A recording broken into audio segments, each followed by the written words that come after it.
Good morning, everybody. Welcome back. It's summer, but we are down to business today. For this workshop, we're going to get started off with the pledge. Mr. Miller.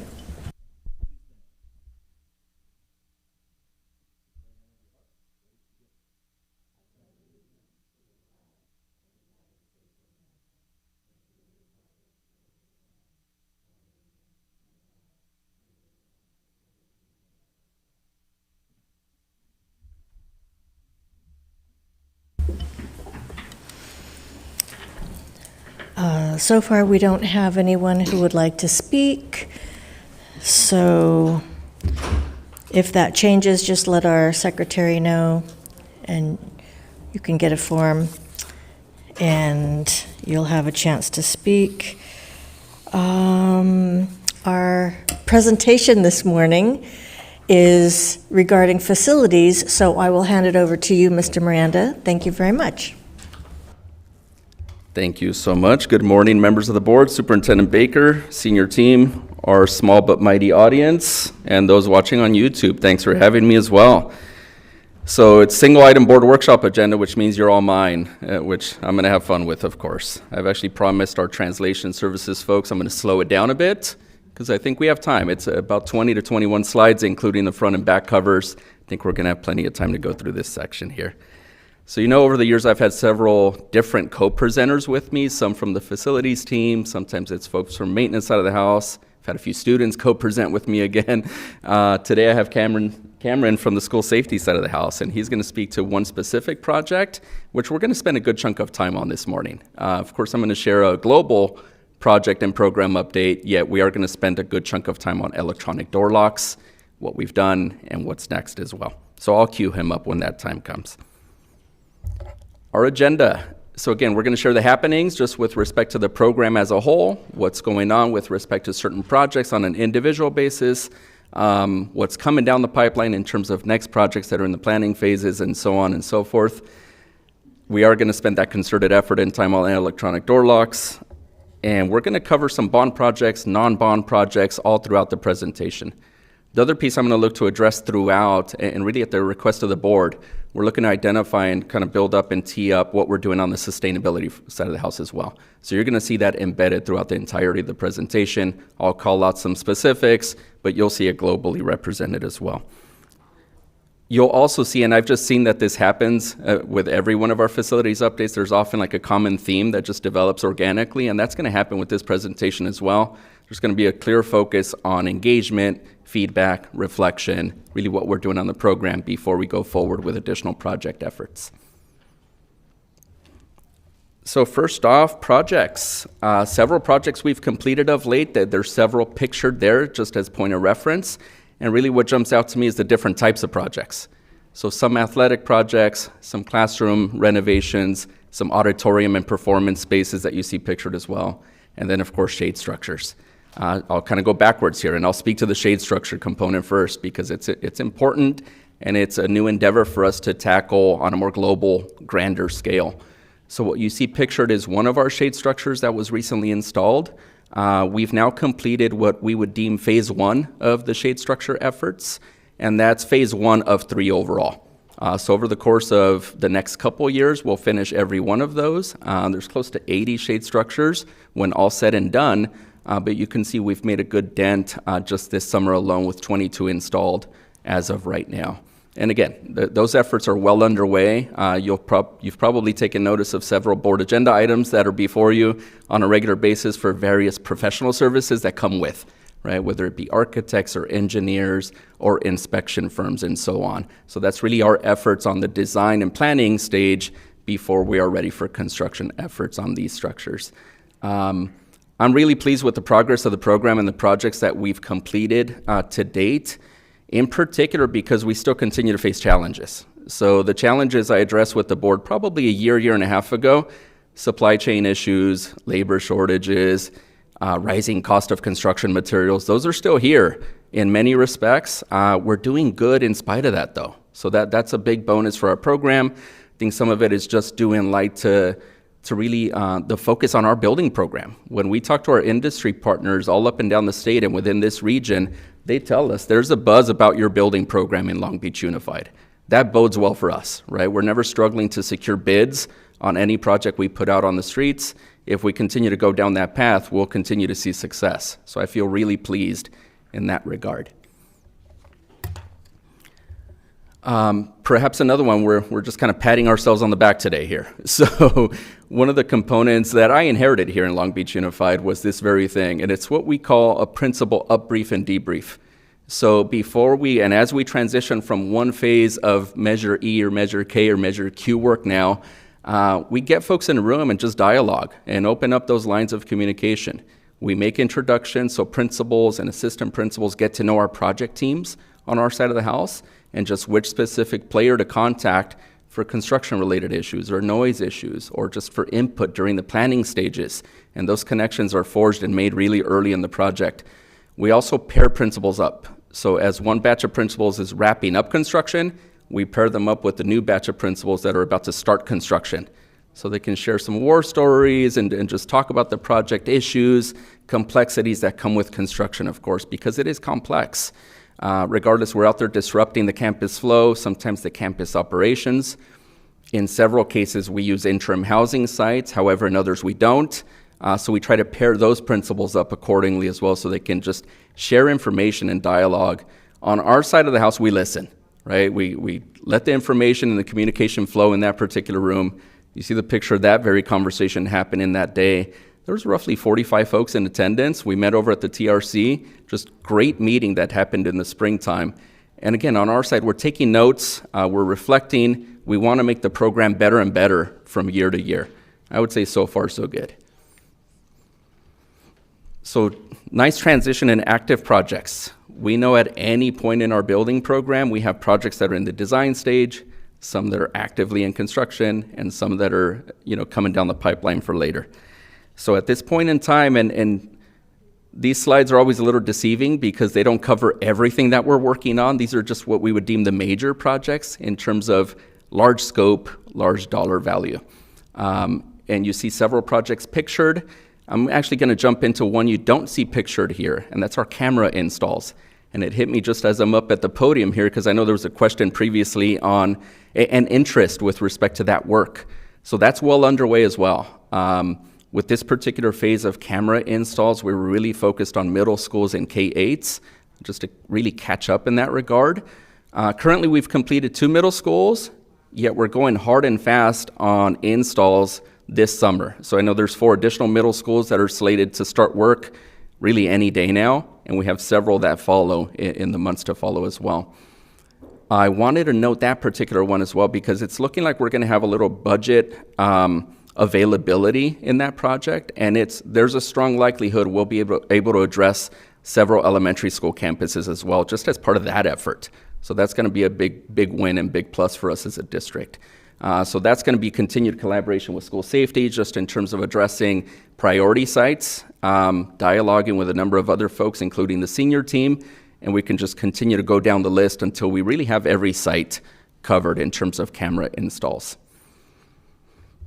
So I'll highlight a few projects without speaking to every single one on this list. You see pictured over at the top left is Jordan High School, and that really highlights our most recent in terms of the active projects. And we know Jordan's undergone a major transformation over the course of the last decade or so. It continues to undergo a transformation in a very good way. This project's actually become one of my favorites. So yes, we're adding a new 2-story building. It's going to house the medical pathway. It's going to house special ed, classrooms, including some life skill spaces, which are always fun to build. Yet the courtyard that you start to see pictured here is just a massive improvement for the campus and for the school culture, right? So with any high school campus, you have athletics, you have drama, you have performances, but really those gathering spaces for students are just of the utmost importance. So we're going to have that now, right? We've paved the way by demolishing some of those older, smaller single-story buildings that used to sit basically where you see that picture taking shape. We've added a number of shade structures. We have pavers out there to create a massive courtyard and gathering space. Really different spaces for students to gather and congregate for lunch periods, but also for assembly-type functions and other gatherings throughout. Very cool landscaping that we've incorporated into this project to tie into the landscaping we did on other parts of the campus. There's going to be tie-ins to the future phase at Jordan High School as well, which is basically mostly athletics, work on the stadium, work on a new gym building, and work on a new aquatic center, right? So all of those will start to tie in, so you see that uniformity on this campus as well. It's looking great. Several projects that are now underway, including athletic and physical education type spaces. Of course, we continue to go hard and fast on HVAC improvements and modernization efforts on the next batch of school sites, a few that you see pictured here. As promised, I'm going to continue to show what I would deem the boring pictures, which is kind of the ductwork, the HVAC installs, and that's what you see pictured here as well. Not as exciting sometimes, yet super important for our building program, our students, and our staff. Avalon K-12 is noted as a reference there as well. We're getting close to wrapping up on the HVAC-related work and the modernization scope of work, and that really just triggers the next phase of work for Avalon, which is a new field. That's going to be a large undertaking for us as well, because we're just dealing with different topography and slopes and drainage type issues out there as well, but we'll incorporate all of that work into the scope of work for the project and get that done here as well. We're actually scheduled to break ground relatively soon on the field work. Okay, switching gears slightly. So I've addressed quite a bit of the work that's taken place, things that are currently in the ground.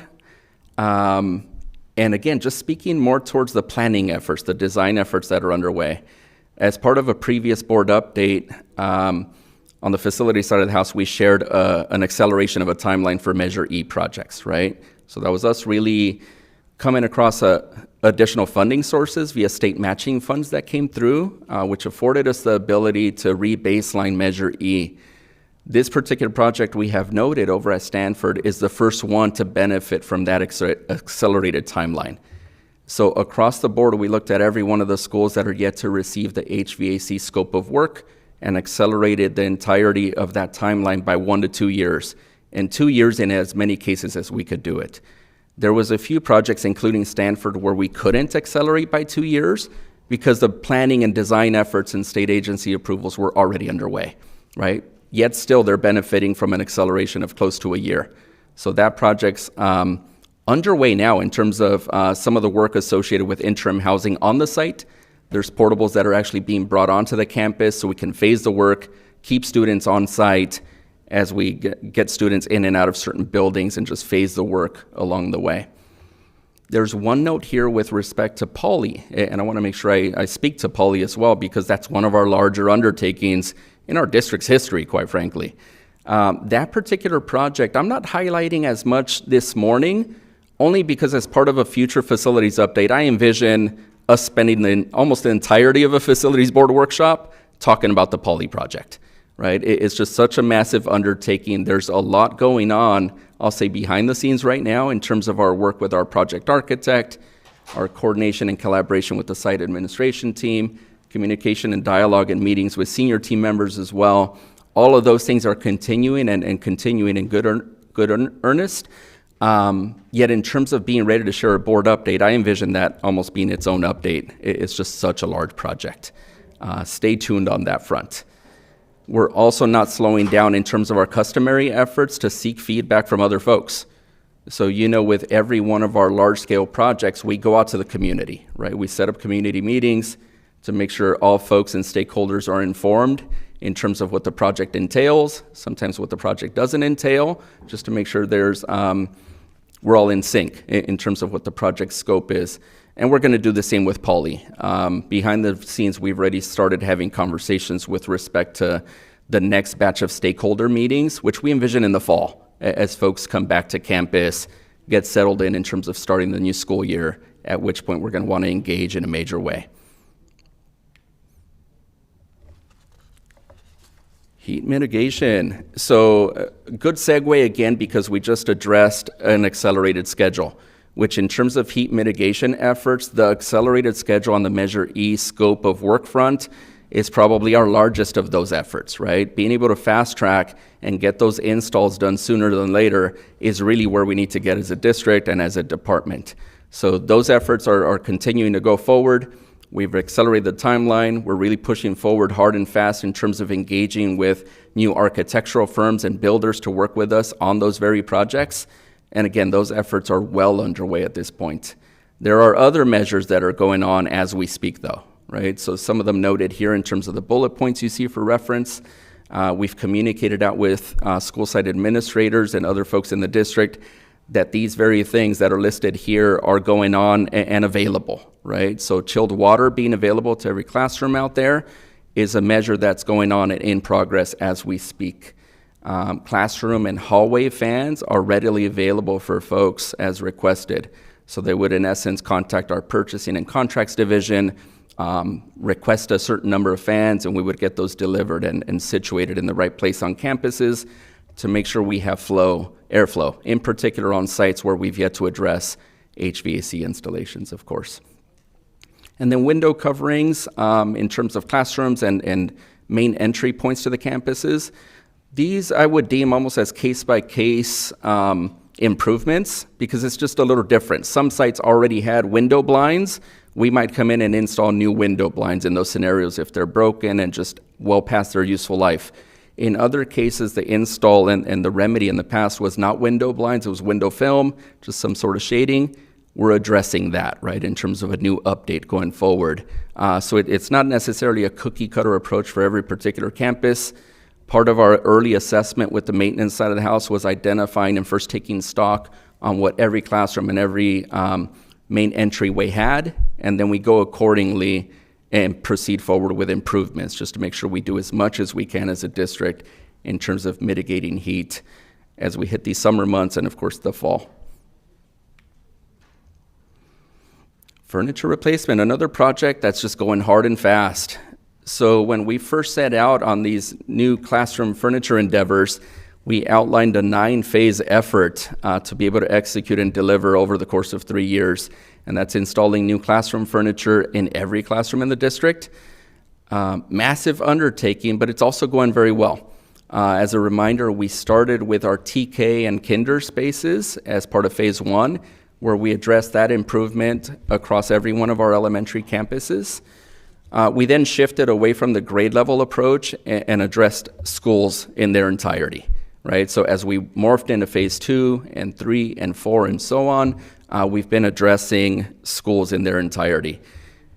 When we embark on these efforts during the school year, so whether it be the fall or the winter or the spring, we're looking at addressing roughly 5 to 6 schools per season. And that's just, it's generated a good flow for us. We're able to do quite a bit of the work in the evenings. In some cases, a teacher's packed up and ready to go at the end of the school day and comes back the next morning to a newly outfitted classroom, which is very neat. Recently, we've received at least 3 to 4 emails just giving our department kudos with respect to these efforts from various school sites. So I think they're really appreciating the effort of the district and also, of course, of the team who's out there as the boots on the ground unit, making sure the coordination and collaboration and communication happens. It's going very well. I would actually say that at this point in the summer, we're at the halfway stage of this effort. And it's a little deceiving because you see 37 school sites listed, yet when you account for that massive undertaking with TK and K, it actually puts us closer to that halfway point in terms of being able to deliver, install the new furniture. Going super well. Also going very well with regard to the surplusing of the older furniture that we're basically removing from the classrooms. So working hand in hand with a number of our internal departments, including the warehouse and other folks, we set out to never put ourselves in a position where we installed the new furniture and we had the older stuff sitting out back somewhere, right? So we've made sure that does not happen.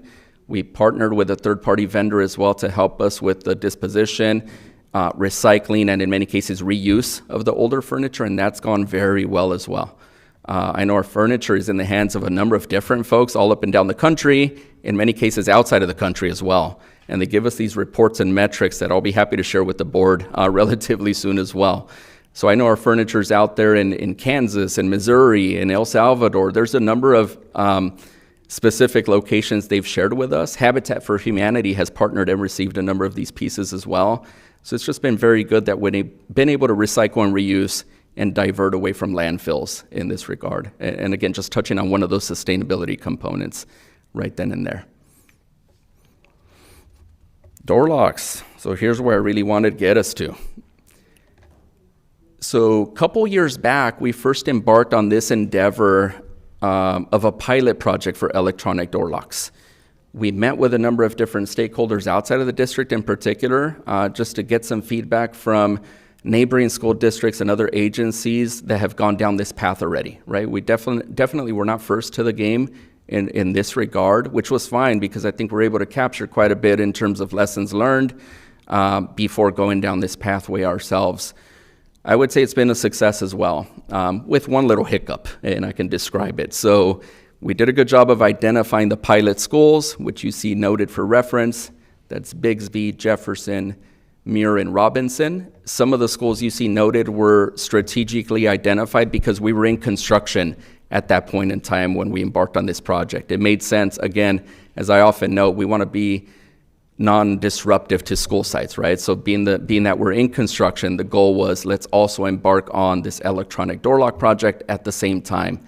So some of those schools were identified that way. A couple others, including Bigsby, were identified for a different reason. We had recently completed Measure E work out there. So the thinking was let's see how those projects go as well. Based on accessibility updates and door and hardware updates we've done already, it really behooves us to learn how that's going to work. You know, is that going to go faster? Is it going to go smoother? Is it not, just for other reasons? And we need to know that before going forward on this type of project at a larger scale, of course. So it's gone well in terms of the installations. I mentioned one little hiccup, and that was supply chain related. There was definitely a slowdown on this project with respect to the technology component of the project. Just availability of chips and tech slowed us down for several months. Yet we've now completed those installs at the 4 schools that are noted, including a number of the support facilities that are noted here for reference as well. Of course, we started down the path of this project with certain benefits in mind, the ability to lock down the campus at a few clicks of a button, the indirect benefits such as making sure employees wear their ID badge at all time, which really brings forth the most in terms of campus safety and security. And we're starting to see that, right, just in terms of witnessing it happen at the same time. And of course, just site access control. We really know with every school district across the board, keys are an issue. Lost keys can be a big issue. So getting a hold of that and getting that under control, major undertaking and big benefit for our district and several districts that go down this path as well. So really all that to say, it teed us up to where we completed that pilot project. And again, working closely with our partner departments to determine how did it go, right? So let's put a survey out there, let's get some feedback, and determine how it went, and of course get that feedback and do something with it before we address an implementation plan that goes full scale. So with that, I don't want to take too much of Cameron's thunder. I'll invite him up to speak to these engagement and feedback efforts. Good morning, board members, Dr. Baker, executive team. I'd like to just jump right into the thought behind the survey. So school safety wanted to judge the effectiveness of this pilot program, at least from our lens. So how is this affecting our teachers, our schools, the students in the schools, as a way to determine if this is something that will be worth it district-wide. The facilities and the other maintenance teams, they have their ways of judging effectiveness, but this survey is really focused on the end user at the school site. So you can see we put out, it's a 14-question survey that was sent out to all staff that work at a school site. So instructional aides, teachers, cafeteria workers, custodians, all the way up to principals. We added a couple extra questions for admin only because their responsibility is a little bit different.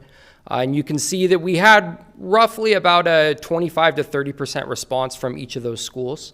And you can see the breakdown where teachers were the ones that really took the opportunity to reach out and let us know what they thought. So some of our topics that we really focused on the questions were the perception or the enhancement of safety. How did staff feel that these locks made them safer at the school? What was the impact on their daily job? Did these locks in any way hinder their ability to teach our students or prevent them from doing that? Did it increase employee visibility, as Mr. Miranda mentioned, wearing the ID badges? We're all used to it at the district level to get a district ID. Some site staff, their IDs are utilized through the Life Touch school photo. They don't have an official district ID in the same sense that we all do. This project put that in place. So did we change the culture at the schools of now we're identifying ourselves? As having it, you all see the big lanyards with the keys on it everywhere. If we can take away some of those keys and add just an ID card, now they're able to wear it around their neck without hunching over or jingling around everywhere. So did that in any way make it easier for them? And then we also wanted to gauge the rollout experience. So the support from the project team that consisted of facilities, maintenance, school safety, the issuance of ID badges. We wanted to gauge their experience that they had during this whole process. And you'll kind of see some common themes throughout the details of the survey. But the positive feedback that there was an improved safety perception. Staff felt safer having the locks there, knowing that they were locked or had the ability to be locked down with just a click of a button. They liked the idea of having fewer keys. This pilot didn't address all the keys that they have, but even 2 or 3 of those brass keys lighter makes a difference. Some of the concerns that were identified were students leaving and re-entering the classrooms. And I'll get into that touch a little bit later, I think on the next slide. Specifically related to with the classrooms being locked, if a student had to step out to the restroom or go to a service or anything like that, when they returned, there was a disruption with the student not being able to get into the classroom. And then another concern that was brought up was that staff were concerned about other staff being able to access their classrooms. And the idea behind that was that they felt their badge should only unlock their classroom door. With Bigsby, our very first school, we implemented that, where we were given a list by the school saying, Mr. Smith is in classroom 1101, needs access to that door and a couple of these common doors. As we evaluated that, it started to not make sense in our emergency planning.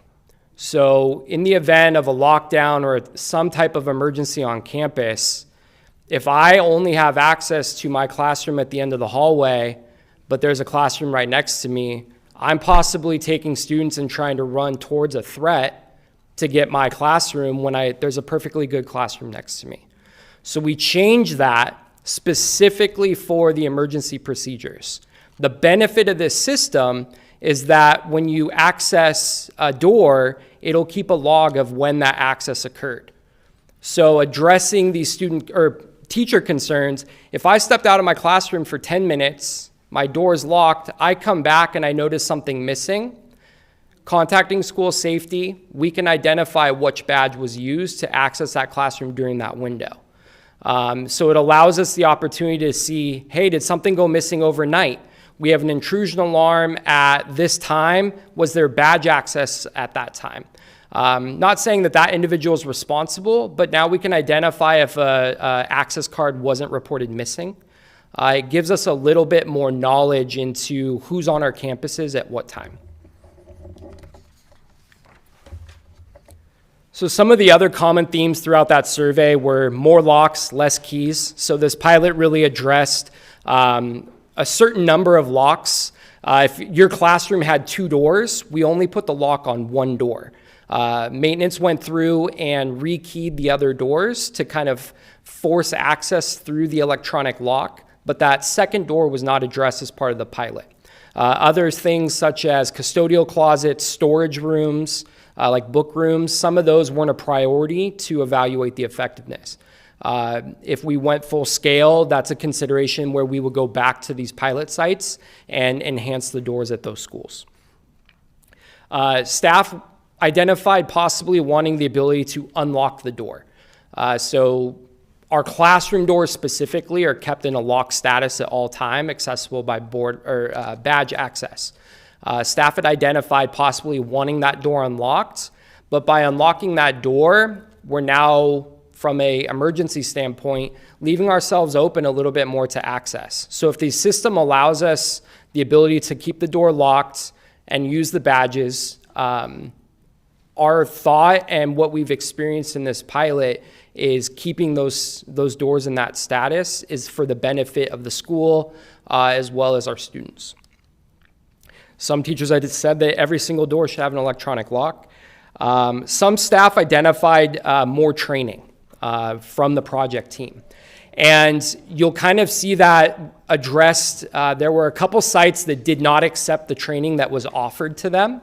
And the questions and the comments that came out, for example, the reasoning behind why the badge accesses every classroom, that is specifically addressed in the training. Now, not having that opportunity to present to the school staff, they didn't receive that information, so the comments reflect that. But in addition to that, everyone's been to a hotel. Sometimes your ID badge works by swiping it, holding it up against it, and we noticed that there was some confusion amongst staff from that. So from school safety side of it, we're actually producing a couple little 15-second videos of here's how the badge works, here's how to re-credential it. We can then make that available to all staff to be able to view without it being time consuming. That way, if there is any doubt, that video shows them exactly what to do. So classroom disruptions, that was another one that was identified. So with those doors being locked, students are either having to be identified as a door monitor. So if someone comes back and knocks on the door, the student has to get up, let someone in, and we recognize that that is disruptive to the classroom environment. The solution that we have, I'm going to skip to this because this is where the important information is. So from the classroom disruption, what we've identified as a solution is to create hall pass ID badges. These badges are specifically assigned to that classroom, and the number that we assign to each classroom is yet to be determined. I mean, we could say 2 for an example. But a student needs to step out for whatever reason, they would be issued or take the classroom badge with them. That way, when they return, that badge allows them access. It allows the teacher the opportunity to know, hey, do I have a student out of class right now? How many badges do I have missing? It gives them a little bit better student management from that regard. But this is the easiest way around that lock status while keeping our students and classrooms safe, but allowing that free flow kind of move about. One of the other concerns that came up was the access to each other's classrooms. I truly feel that providing the explanation that I did to everyone here justifies our reasoning behind why the all badges access those classrooms.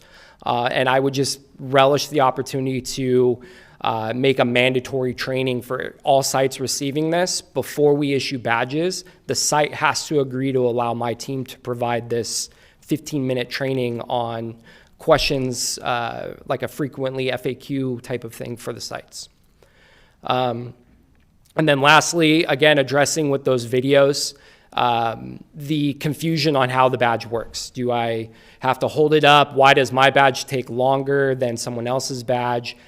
Validation periods, just the little nuances of the system can all be fixed through that training opportunity and the use of videos as a way to educate that staff.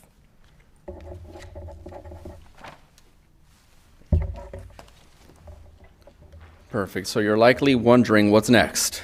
So on our side of the house and working in collaboration with the various departments that Cameron shared, we've talked about that at quite length, right? So first and foremost, we really want to proceed forward with the solutions. So we gathered feedback, we've heard from our customers, and there's definitely a clear-cut list of recommendations we'd like to push forward with, including these 3 high-level topics.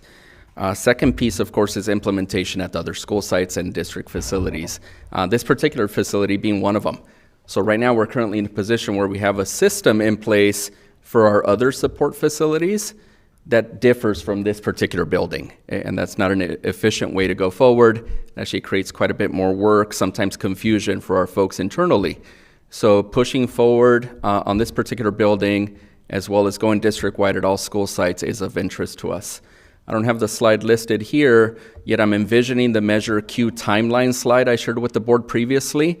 That particular slide or slides identified campus safety improvements. What we envisioned being one of our next logical campus safety improvements funded by Measure Q would be the installation of electronic door locks at all facilities in the district. If I'm remembering correctly, we identified that as a project that would encompass about a 4-year stretch. That's us tackling 18 to 20 sites per year.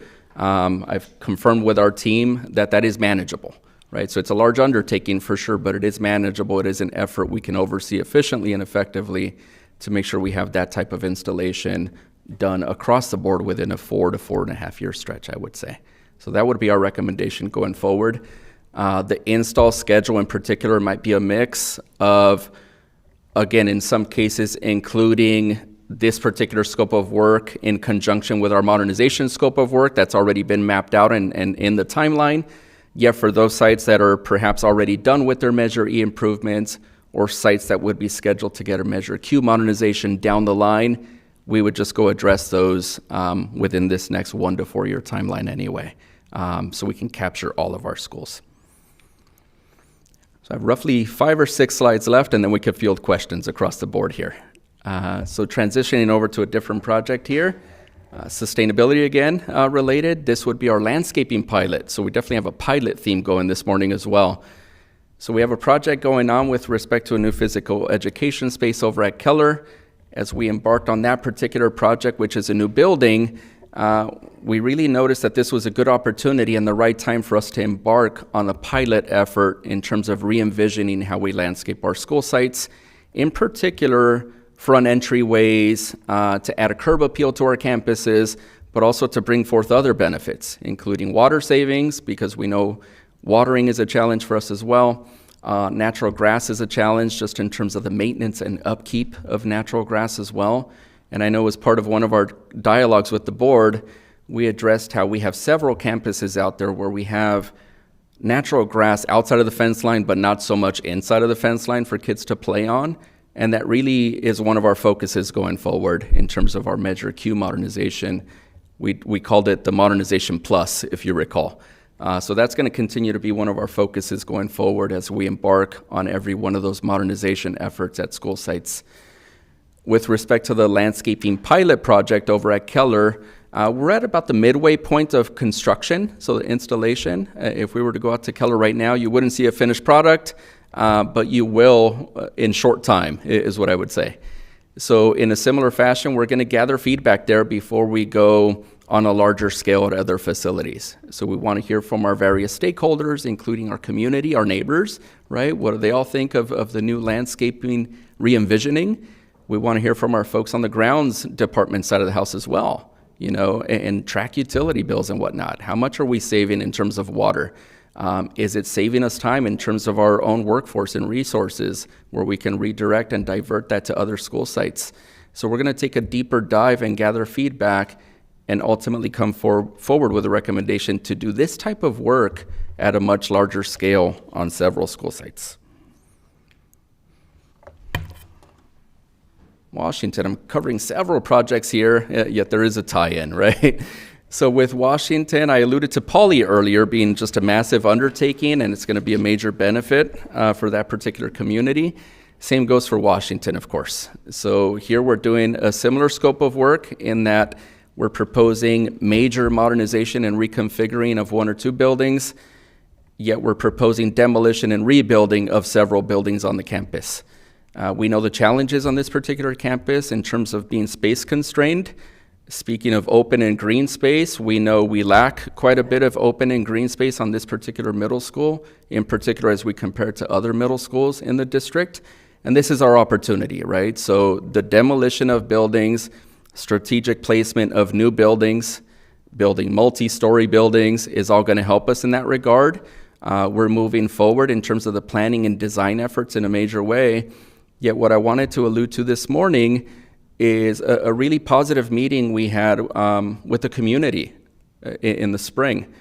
Thank you, Mr. Miller, for attending that particular meeting as well. It was good to have your voice in the room. If you recall, there was roughly, I'd say 20 to 25 community members in attendance, smaller attendance, yet folks were very vocal, right? So vocal in terms of their curiosity with respect to the project scope and what we're going to tackle as part of this effort. Vocal in terms of concerns going forward. Also concerns with respect to interim housing, which is often a question and inquiry we get on these type of efforts. For us to embark on this massive undertaking, which will encompass about 3 years in terms of the construction effort, we continue to look at the interim housing solution over at Butler to be able to house the entirety of the student body over on that particular campus. I should note we are pushing forward with improvements to the Butler site as well. At the next board meeting, you'll actually see a contract before you to engage in the services of an architect to help us with some of those efforts. We're just trying to package it up into one plan effort that we can put out to a general contractor to embark on those particular improvements and get them all done before we shift Washington students over to that particular campus. Several of the improvements are, aesthetic improvements, I'll say. Some of them are branding type efforts and wayfinding type improvements for the campus.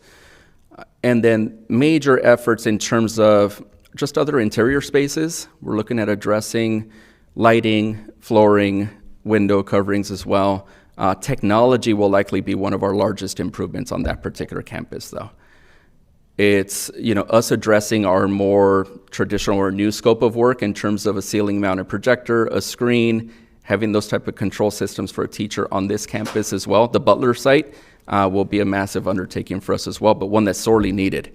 So that's the type of work we're looking at for the Butler campus, and it's on a fast track. So all of that's going forward as well. The other piece I wanted to note is we did promise the Washington community that we'd be back, right? So we envision going right back to the Washington community, hosting another community meeting, not just one, probably a series of community meetings, because we want to gather that feedback. We want to hear from folks. It ultimately makes for better projects for all of us in the long run.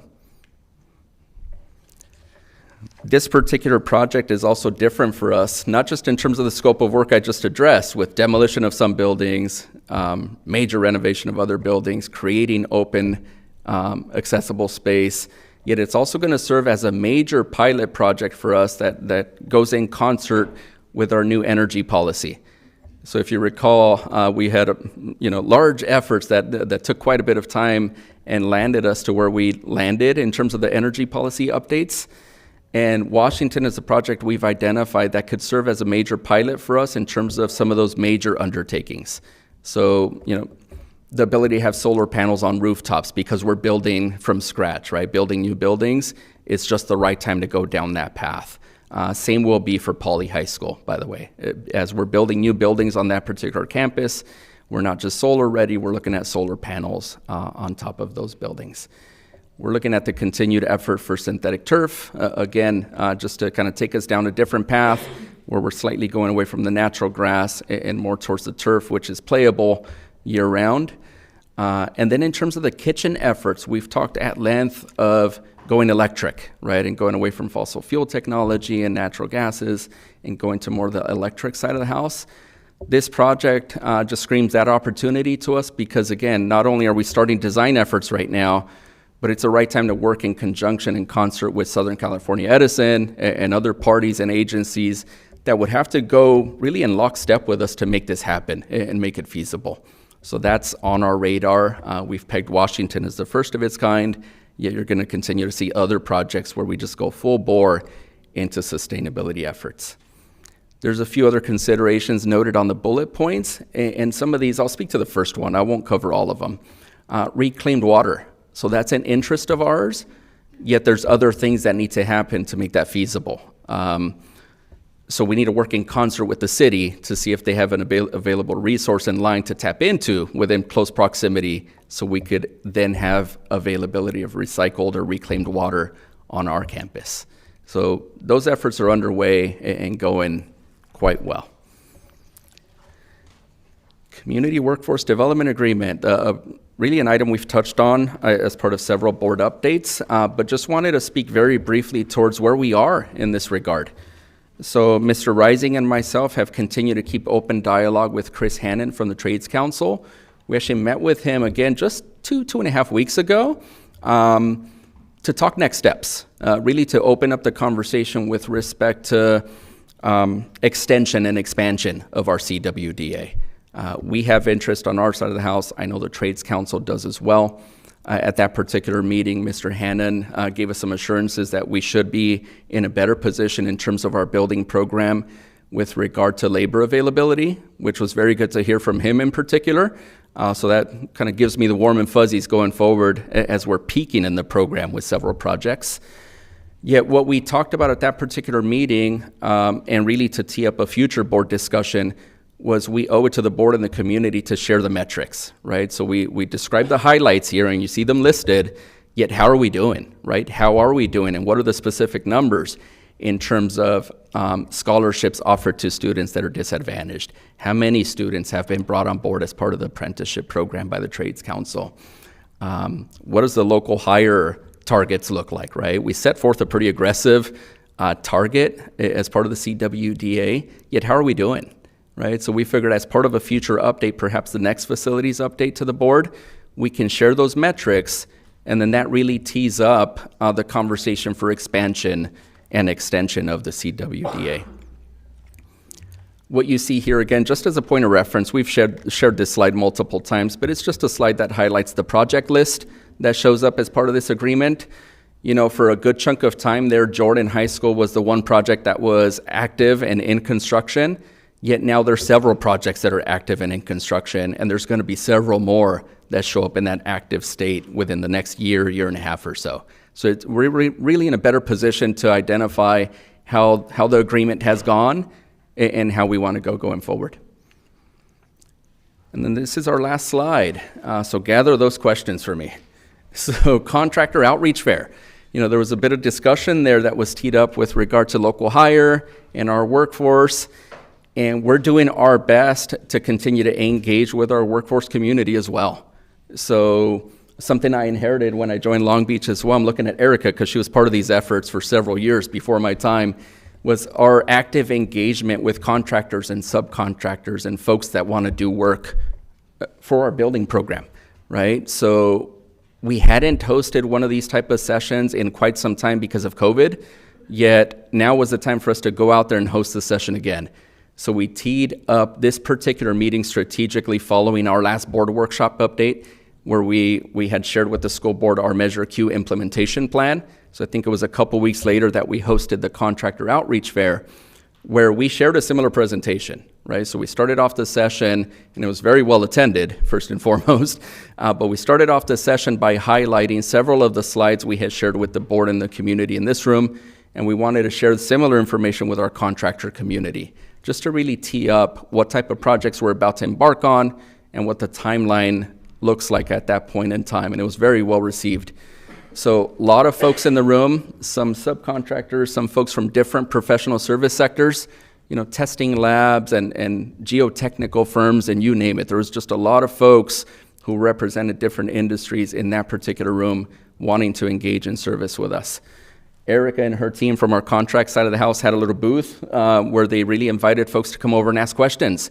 You know, in many cases, we have the smaller outfits, the smaller companies who just aren't well versed with some of the systems and hoops they need to jump through to be able to be eligible as a pre-qualified contractor to do work with Long Beach Unified or other public agencies.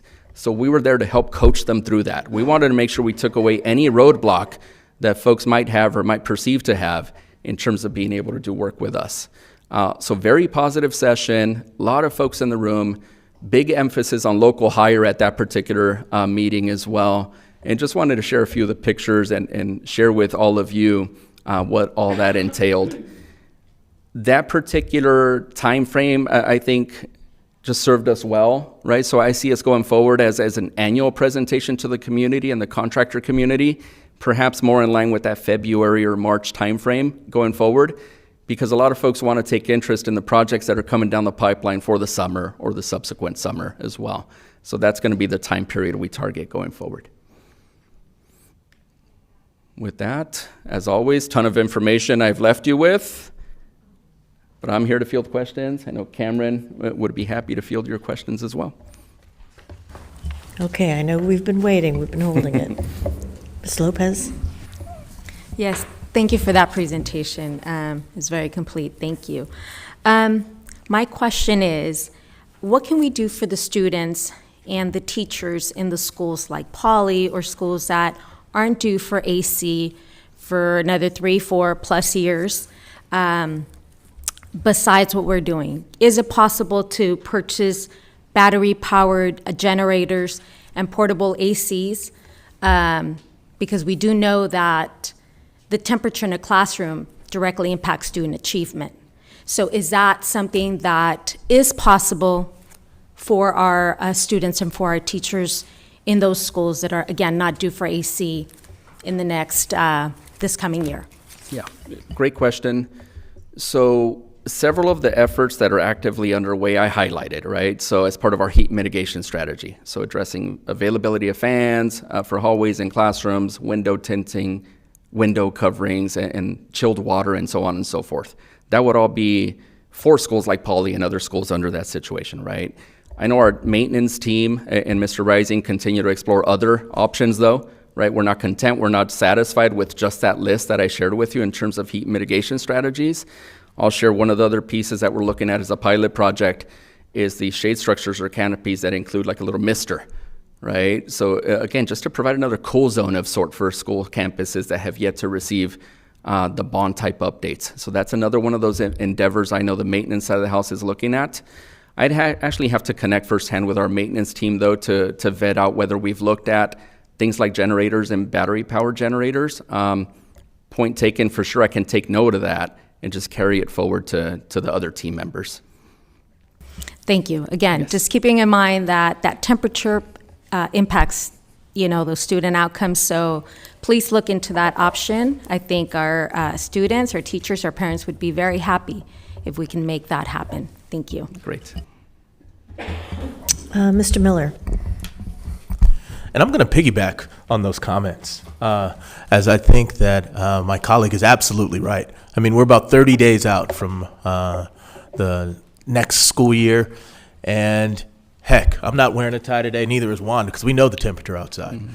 In 30 some odd days, we're going to have thousands of students in some of our most difficult neighborhoods in some very, very hot classrooms. And so we have a little bit of time to prepare. We saw the weather last year, and we all knew how difficult it was to even do our daily jobs. To ask our students to perform in these kind of temperatures is unfair.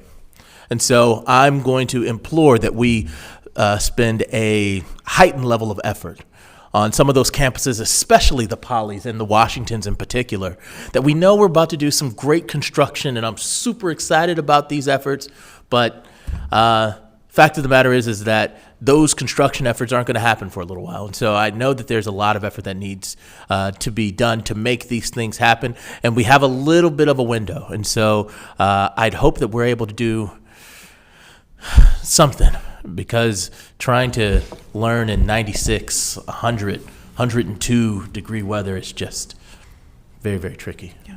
Oh, David, I was going to ask you just to share or to acknowledge the research that your team and Alan's team did after the heat wave last fall in terms of electrical load, so that we're not starting from scratch, even though there may be other things to explore. But if you could share a little bit about what took place and what some of the information coming out of those analyses were. Good question and good point. Good conversation, by the way. And we all talked about this, right? So following the last heat wave last school year, or at the start of last school year, we said, look, we can't find ourselves in the same position, right? Let's go out there and take stock, identify what we can do so we can in fact go and do those things before the start of the next school year. Several of those measures that came out of that study were those heat mitigation measures I just highlighted in terms of bullet points. There are things we can absolutely address and get installed and done and completed, before the start of the school year, which is great. Part of that study that Dr. Baker just alluded to, it included an analysis of our electrical loads and capability, I'll say, at every one of our school campuses. And the findings were difficult for us to stomach, quite frankly, right? Because in many cases, the study produced an analysis that we already knew, which is we're already near or over capacity at most of our school sites, which is, of course, why we need to embark on these large-scale endeavors for Measure E and Measure Q type updates. in many cases with these, almost in every case these days, with the Measure E and Measure Q updates, we first embark on an electrical upgrade, right? Because we can't even install the HVAC units or the things that come with unless we first have more electrical capacity, is what I would say, right? So that definitely makes it challenging for us across the board. That study and analysis also produced findings that shared with us, on a campus by campus basis, right? There could be a school site where I have just enough capacity to add maybe a generator or a unit, like a window type unit, for a few classrooms, but not every classroom. And that becomes difficult as well, right? So we just found challenges at every turn. Yet that analysis where we took stock and had the maintenance team and other folks go out there and physically walk campuses, look at the electrical capacity at every school site was helpful for us in terms of just identifying and confirming how difficult a situation we're in. Yet I assure you, we're looking at doing and implementing and installing as much as we can. Thank you. We all want what you're talking about Yes. as well, too. Appreciate that. I just didn't want to go without you getting to explain what has already been done so that we're not starting from scratch. So thank you. Right. Yeah, and thank you for the clarification. I actually do remember us having a little bit of that conversation last year, so thank you for the reminder. I just know that as we go into this next school year, we have this window of time. I'd like to get ahead of it. Yes. And so thanks again for sharing that. I first wanted to talk about a project that you discussed earlier that I actually just wanted to celebrate, and that is the furniture replacement. I know, so for those that don't know, I'm a new dad into the Long Beach Unified School District. And I was transparent about my initial introduction as my daughter went in for an assessment due to her condition. And when we went into that assessment, I was very disappointed. And I shared that, and I shared it here. I was very vocal about it with both Jill and Dr. Simon on a number of fronts. One of which was the furniture and the toys. And I was saying to myself, some of these toys look 20 years old, for Christ's sake. And so Jill confirmed and said, Eric, I know that this was in the middle of the pandemic, so there was a number of factors that played into this, but I know that was something that was on her radar. And I must say, now going into both my daughter's classroom and seeing the new playground, seeing the new furniture, seeing it's almost like a spirit uplift in those classrooms. It just really, really makes my heart smile. And so I just wanted to send a big shout out and big thank you to all parties involved in making that happen for our most vulnerable youth on our campuses, as I think that this was both a much needed effort, but obviously is already having an impact on both our littles and even the parents. So great work. I know you said that we're only 50% in, so there's even more great work to occur, and I'm excited to see more of these efforts as, like I said, I feel that they're very, very important. Great. Can I just comment quickly on that, Mr. Miller, just to call in? This is an ESSER project, so when you think about how the district is spending its COVID relief or American Rescue Plan money, this is one of those efforts. Close to $60 million of furniture to replace furniture in every single classroom in our district, which has been a huge project. The shade structures are also from our American Rescue Plan funds, the water fountains. And so this is, if you think to yourself, what are some of the ways that I can just remember what has that money done in our district? Well, these are huge efforts that it has allowed us to modernize in our district. Thanks, Jill. And last but not least, you knew I was going to ask about local and disadvantaged hiring, and so you already preempted a lot of my questions, and I appreciate that.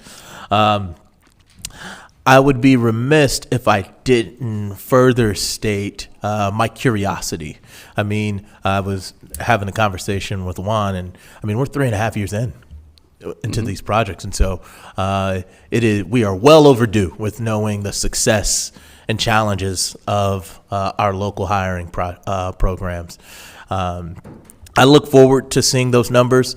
I think that there are more opportunities for growth. That's what I'll call them. Not just from a local hiring perspective, I think that also from a contractor perspective as well. We have, when I think about the field of construction, like anything else, you have great relationships. You have people you know that do great work. And there is a tendency to continue to use them because of the quality of work that they provide. But I do think that there's also a component of this that we should also expand our efforts to work with more local vendors, maybe other companies who may not have had a previous history with working with the district, et cetera, as I think that expanding our efforts, both from a business standpoint and from a local hiring standpoint, is just good community work from a district as big as ours. And so I'd be curious to see both of those numbers, both how we are expanding our local hiring numbers, and really, I'm really curious to see like our student hiring, right?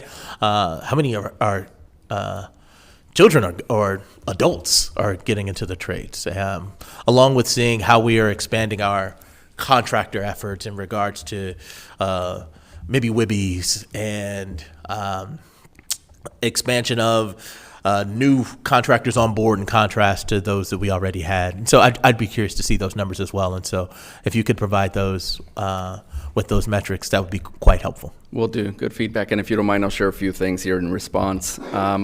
One, me and almost the entirety of our facilities team went out there and walked a site recently, and we picked Jordan High School. And we walked the site just to really walk the campus, get our folks familiar with the site, perhaps folks that typically work in the office and don't get out there and kind of have the boots on the ground experience. So we wanted to make those tie-ins and connections, again, to the educational environment, right? What do we do on the accounting side of the house or contract side, and how does it impact the learning space, right? So great walkthrough out there. In that walkthrough, we encountered a gentleman, one of the students who's serving as an intern to our general contractor. And we asked him, we said, hey, what school do you go to? He says, Jordan. Like, way to go. So it was just cool that he attends the high school. He's now an intern for the general contractor working on that particular high school, working on his own spaces, right? It was just very refreshing to see and hear that particular day. The other piece I wanted to share with respect to expanding perhaps our contractor pool, right? Me and Erica and the rest of the team are currently in an effort where we're going to refresh a number of our professional services pre-qualified on-call pools, right? So that would be for architectural services, for general contractors, for a number of different professional services, right? I think at least 10 or 11 different categories. And we're going to go out, basically go out to market and refresh those pools and provide that opportunity. And that's how we generate the buzz for our building program, right? By first having that opportunity, giving me that comfort to come before the board and make a recommendation with a respective firm, because I know I have vetted out all the available firms first, right? So we're embarking on that effort. We actually plan on putting RFQs on the streets, I'd say in the next month or so. Great. Thank you. Dr. Benitez. Thank you, Ms. Craighead. Mr. Miranda, as always, you miraculously packed a whole bunch of stuff into a presentation. So I actually have a quick request, Dr. Baker, in the spirit of what Ms. Lopez and Mr. Miller raised and sort of your sharing on sort of the challenges that we have with heat mitigation.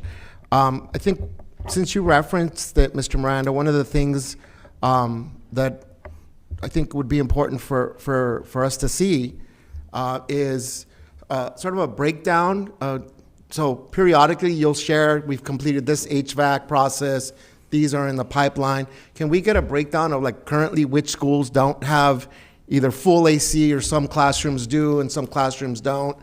I'm also thinking about repairs related to AC, right? So I was out at Lincoln last week, and it was shared that some of the classrooms, I think kinder and first, the AC is not working, right? So the principal there is sort of rotating classes. So if we could get just a summarized breakdown of sort of what's going on at each school.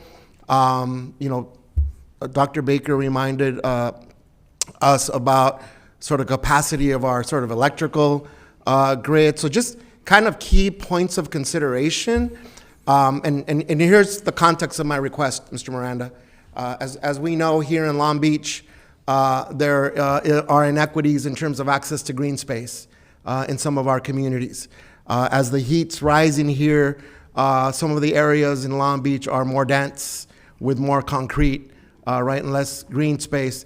And in some cases, it's actually hotter at home than it may be at our school sites, all right? So, taking into account some of the landscaping and sustainability efforts, I just want to be able to take stock in, oftentimes it's our most vulnerable communities that don't have anywhere to go.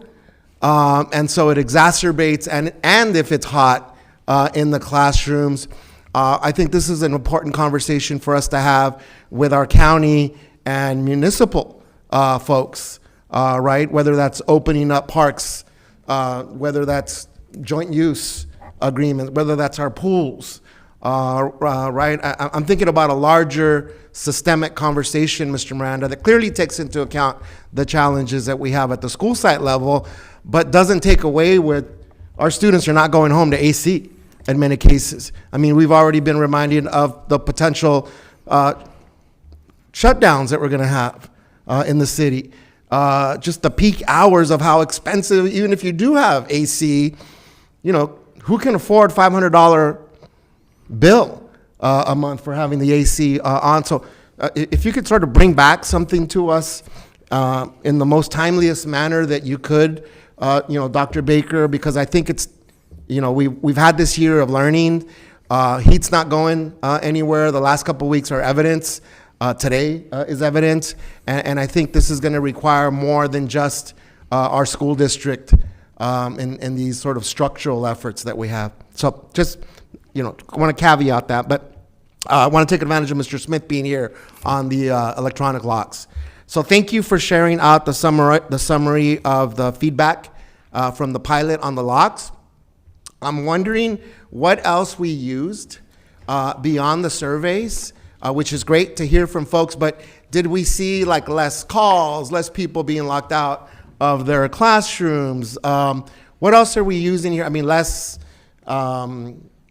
keys being lost, beyond the focus groups, the feedback and the surveys, what else are we using as evidence on the success of this pilot with the locks? Yeah, so from our regard, 4 schools is kind of a small sample size to look at the effectiveness of lost keys. Yeah. When you look at the potential, if we were to lose one great grandmaster at a school, and you can attest to the cost of that, one loss here, this is $6 replacement. Yeah. And that also includes an immediate lockout of that. So if we were to lose a great grandmaster, you have the locksmith needs to come out, you have the time spent rekeying those doors. I can deactivate this card within 2 minutes of me being notified of it. So an actual hard number to that regard, I don't have, and I don't think that this pilot would have projected that. But the context and the theory behind the badging versus a brass key, the concept of it there would support, my support of the system. Detailing more, it was just personal conversations. So several times, kind of in conjunction with this installation, we were doing site walkthroughs for security camera installation. Yeah. I took those opportunities while the contractors were making their notes to talk to staff. And that's kind of where the idea of the classroom pass was born from. I talked to a teacher. She loved the fact that the door was locked. She felt secure, but she did say she felt bad if a student left and had to come back. I actually, in that, it all aligned together, but in that conversation, a student was actually on their way to their classroom. And so we had the opportunity to ask that student, hey, have you noticed this problem at all? And he said, yeah, sometimes it's hard for me to get back in the class, or they knock on the door. I remember from my days, everyone looks over at the classroom door. So I asked the teacher, would this be an effective solution to allow them out and then give them that access back in only to this classroom? That way they're not able to access other classes, that type of thing. And the feedback we received from that, after that feedback, as we started kind of word of mouthing, just, hey, what are your thoughts? Oh, we're making your ID badge. What do you think about this? So that personal conversation supported the survey results we got, but it was more of a connection and hearing what those concerns were. Thank you, Mr. Smith. And here's where I'm coming from, really, just as a consideration piece.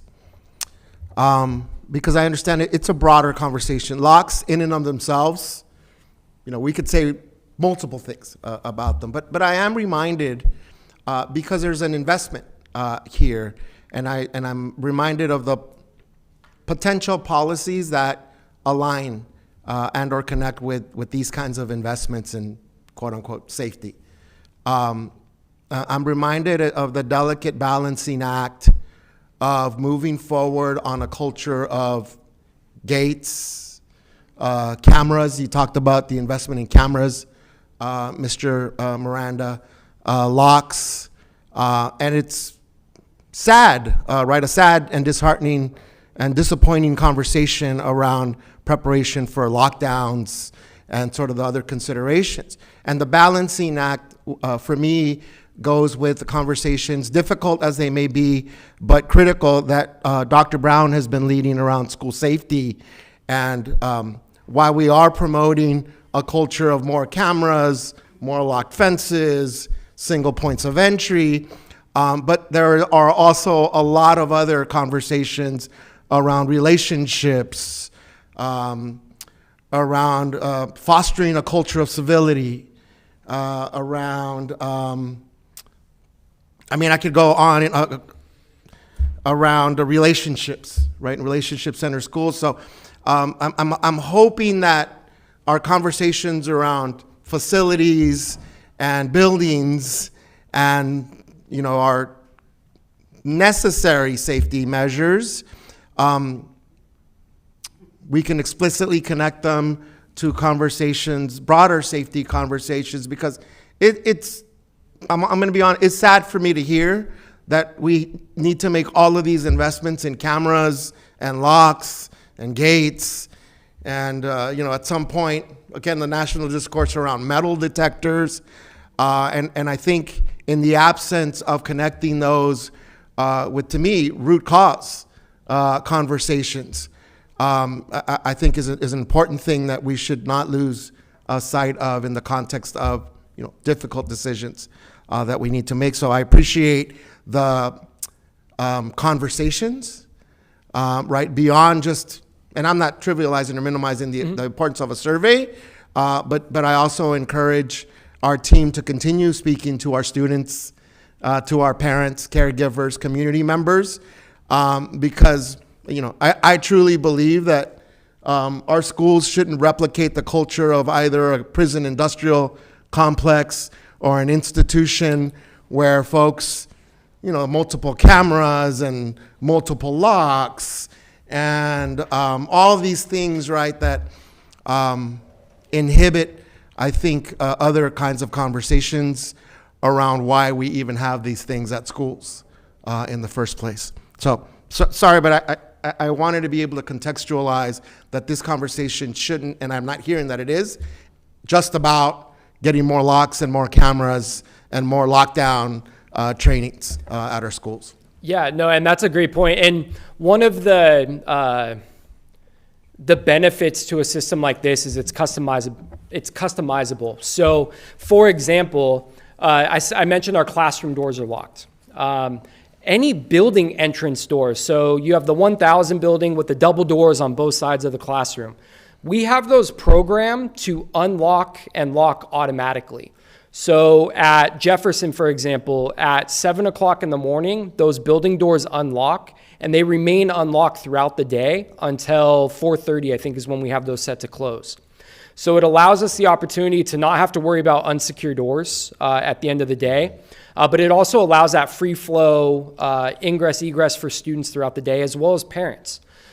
We have that ability to make those settings available at the classroom level.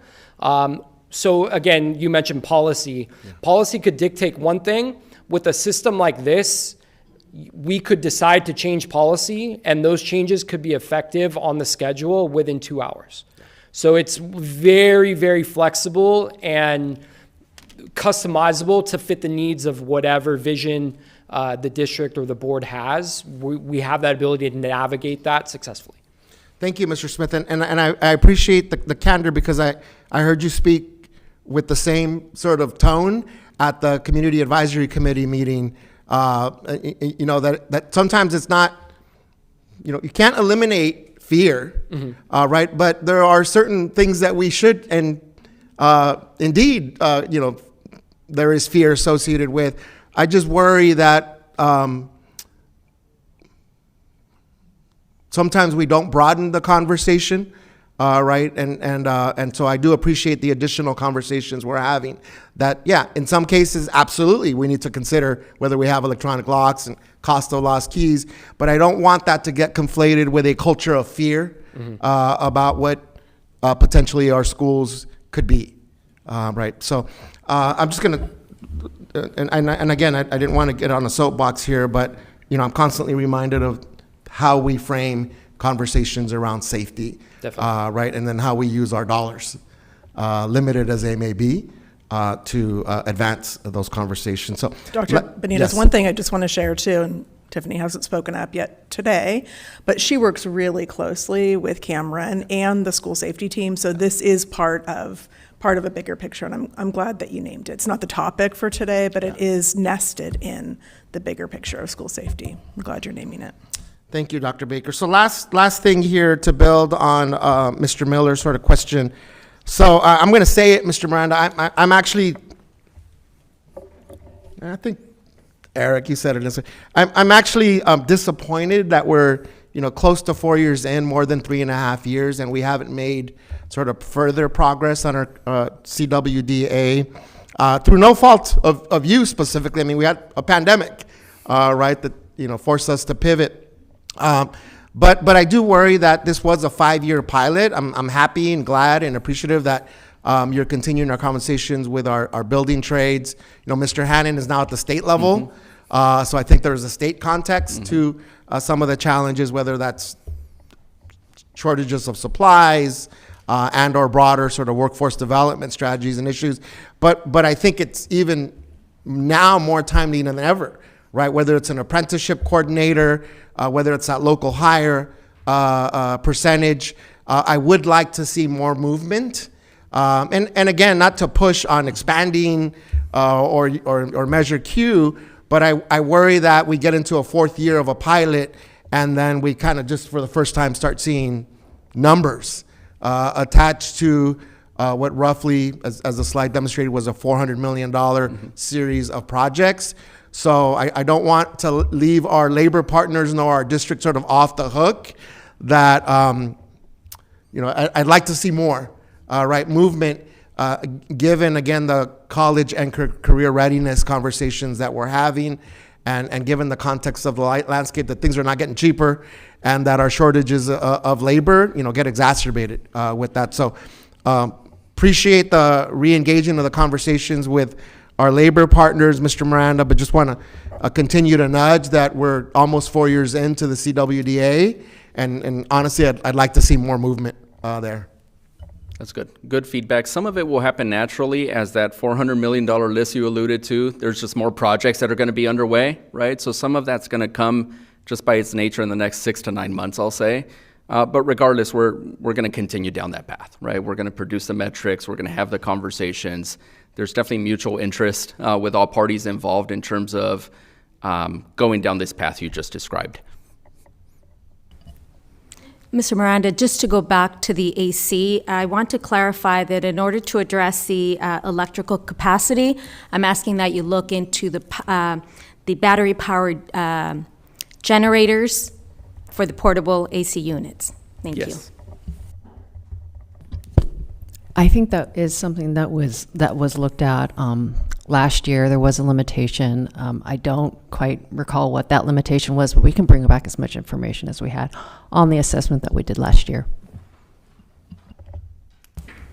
I believe Mr. Otto has a question.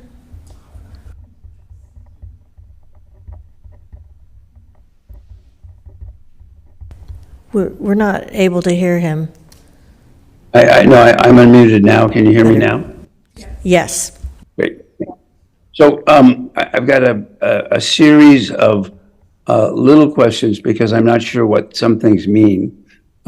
If you go to the heat mitigation slide, that's 7. There are these 4 things that are mentioned: the chilled water dispensers, the classrooms, and hallway fans. But there's no. It doesn't give me any sense of how much there is. So I'm not even sure exactly what a chilled water dispenser does. So Dave, can you tell me, and can you then tell me how many we now have in operation? Yes. So think along the lines, a lot of us are accustomed to like the sparklet service that we would see, right? Where they come out, they deliver a unit that gives us the ability to have cold water in every classroom that does not have AC at this point in time. So right now, my understanding, I think it's out to bid, where we're actually getting bids in place for a third party to come in and do the delivery and installation at every one of those classrooms. Got it. So the idea is that everybody should have chilled water dispensers in their classrooms, but it hasn't been implemented yet. Is that fair? Correct. Great. Okay. And then classrooms and hallway fans. The thinking behind it is that it would be good to have fans in all the classrooms and in all the hallways, or at least some of them in particular locations. But what's the status of all that? Yeah, so we've delivered several really over the course of the last year or two, and on request for certain school sites. Yeah, we still have several available. So what we envision is as school sites come back and staff comes back, there's going to be additional requests for more box fans, right? And the point being, how do we get some sort of airflow in these spaces that don't have AC units? And then just on the classroom window coverings, are there particularly sophisticated coverings? Are we doing something different than before? Or are we just doing more of them? I would say more of them. So, and it's going to be a mixed bag. In some cases, it's going to be window blinds. In other cases, it's a window film, just on a case-by-case basis as the situation arises. And I wasn't sure exactly what the main entry window tinting was. Are we doing that? But what's the main window? Maybe that was my stumbling block.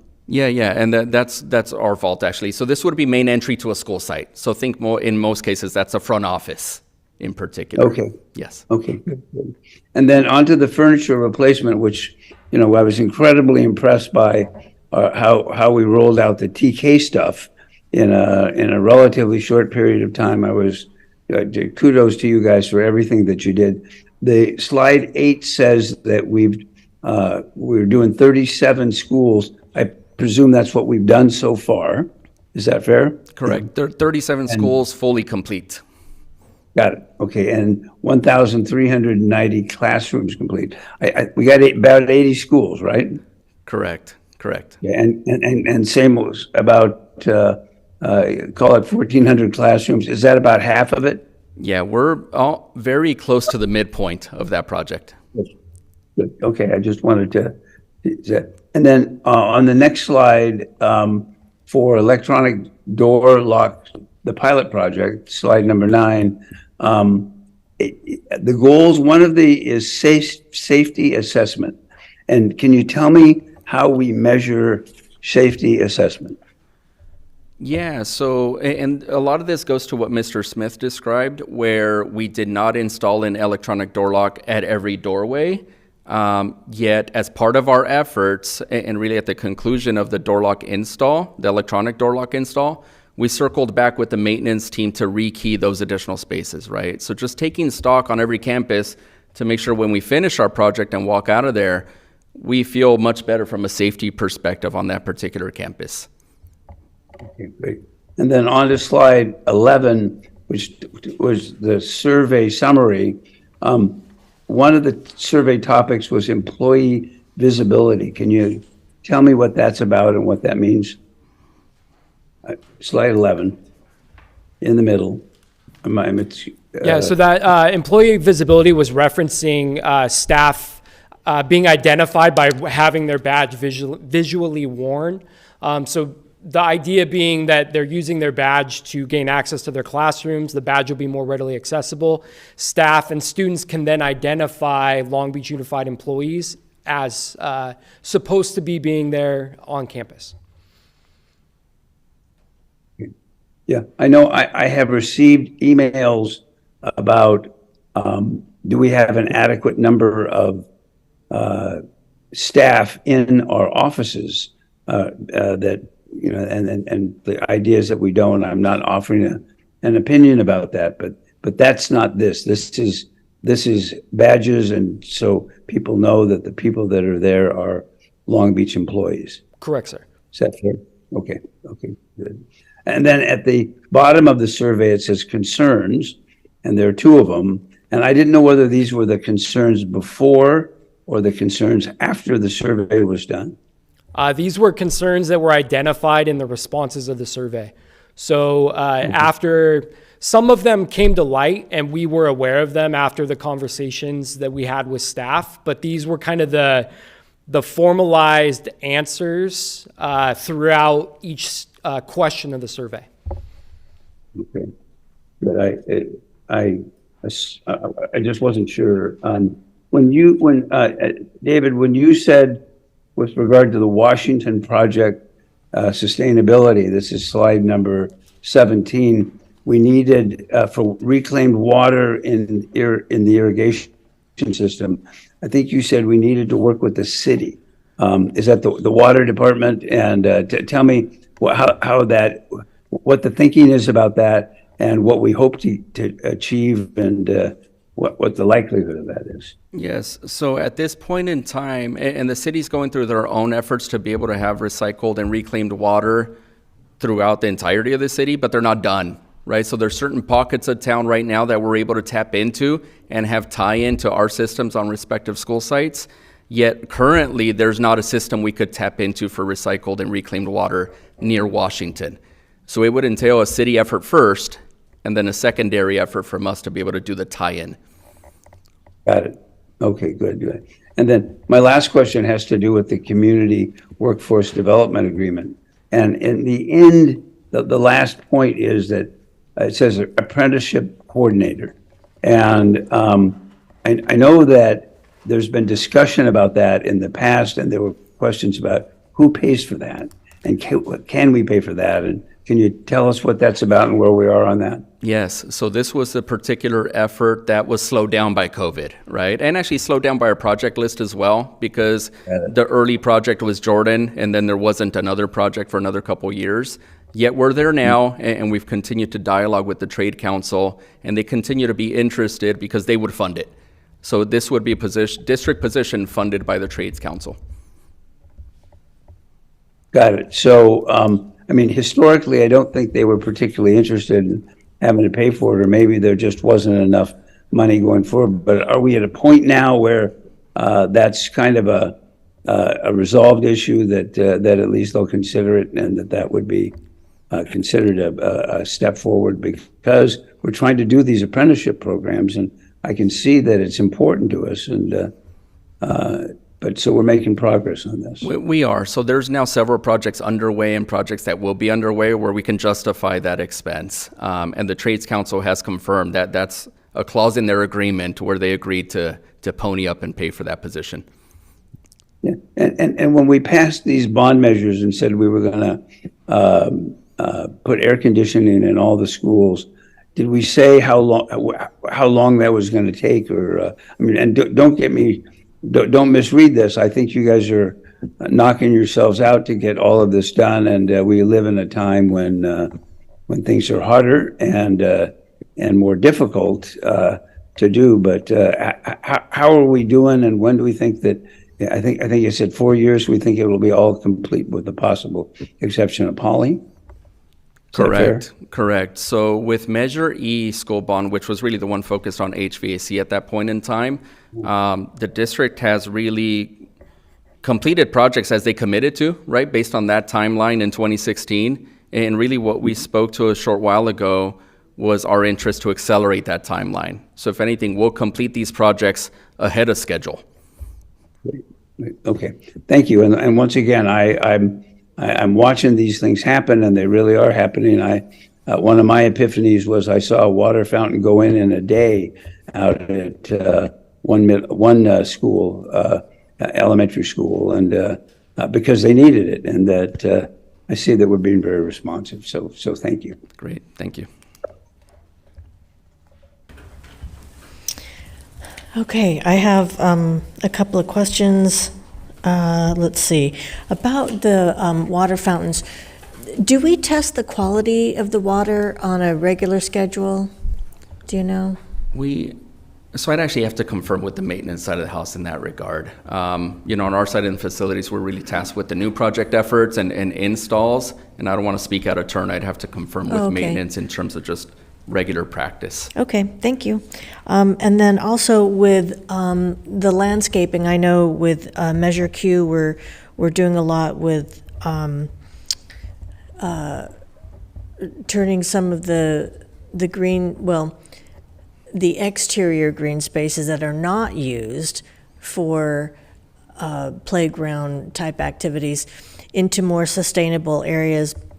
Does that include planting trees? It may. Do you know? It may. So, of course, we see the benefit in terms of tree planting well down the line, right? 20, 30, 40, 50 years out. So our focus is definitely on the more immediate benefits, I'll say, first.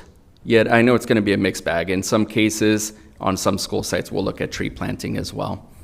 The other piece we're looking at, and this was alluded to a little bit earlier by Mr. Miller or Dr. Benitez, and it gets to the point of shifting of classrooms into a cool room perhaps, and that's kind of in direct conflict with our interest to remove portables, right? So in many cases, and as part of our Measure Q priority list, we identified portable removal as a priority.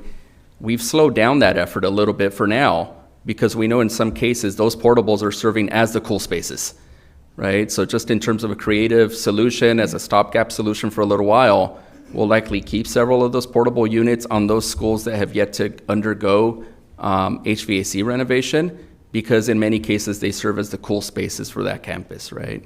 Yeah. Ultimately, we will look at portable removal once we conclude our bond-related work out there as well.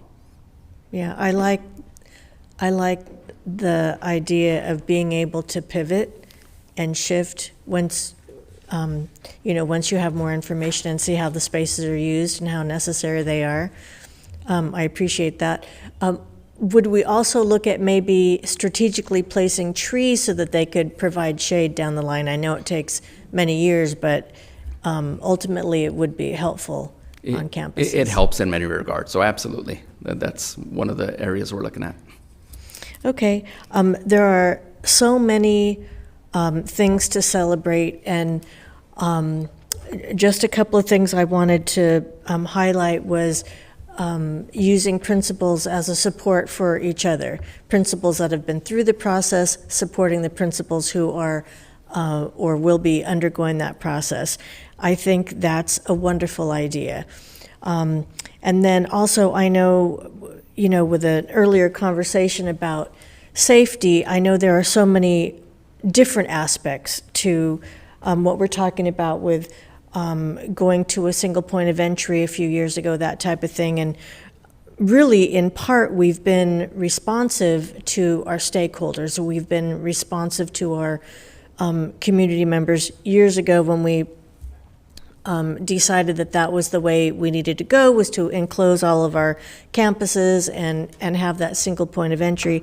It just seems to me, and also from what I remember hearing from our community members, people want to make sure that the district is doing everything they can to keep their children safe.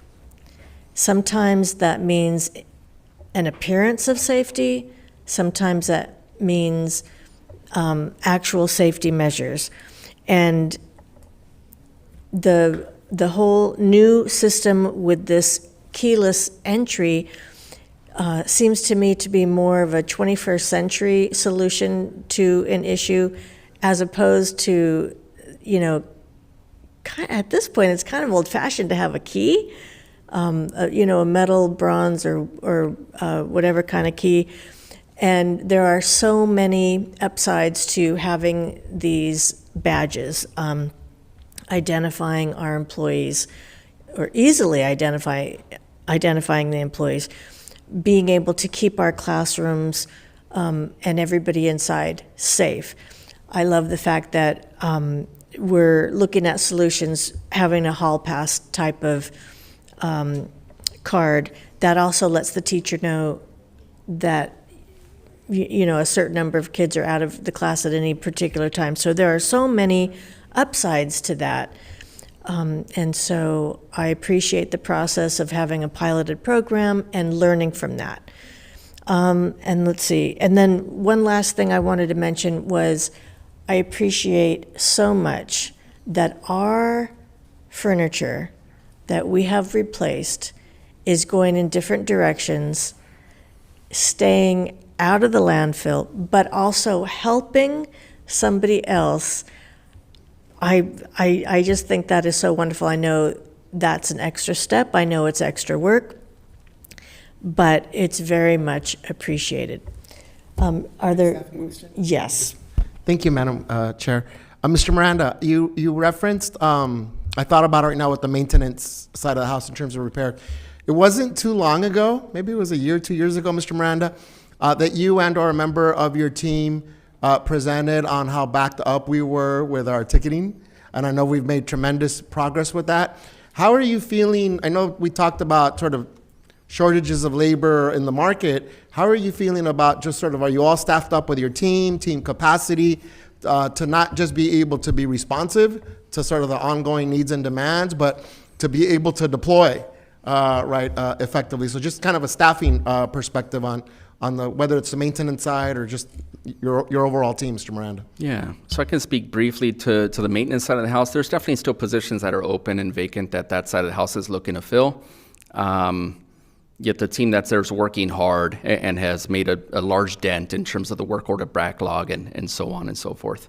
On the building program side, facility side of the house, we did staff up, right? So in anticipation of this extra work that comes with the Measure E rebaseline, the extra work that's coming down the pipeline with Measure Q, and in anticipation of all of that, we started those efforts quite some time ago, and we feel ready, right? So good team members, good folks in the right positions, project assignments to the right folks all across the board. So we feel good in that regard. Well, thank you. Thank you both for being here and for the wonderful presentation. But that concludes the business of our workshop. We will reconvene at 5 o'clock this evening. The rest of us have committee meetings and closed session in between, but we will see you again later. This meeting or workshop is now adjourned. Thank you, everyone.